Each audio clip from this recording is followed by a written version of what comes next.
In today's video, I'm going to teach you how to create a Salesforce dashboard.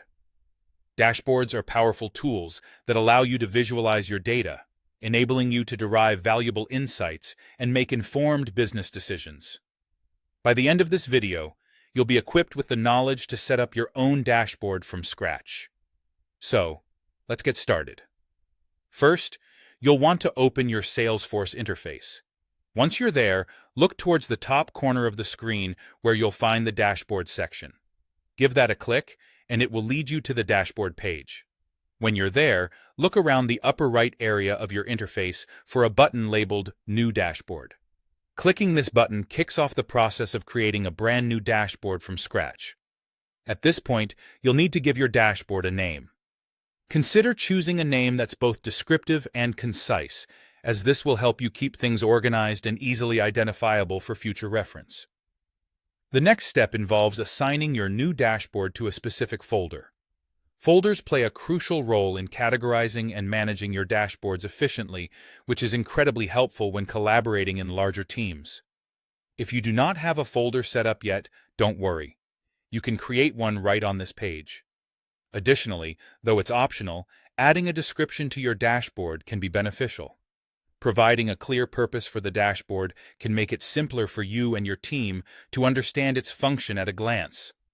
Once you've completed these preliminary steps, proceed by clicking Create to open a whole new canvas where your work begins to take shape. Now that you're on the canvas, you will notice a button labeled Plus Widget. It's time to start populating your dashboard with data visualizations. A critical part of this process is choosing a source report. Make sure you have a predefined report to pull data from, as this is essential.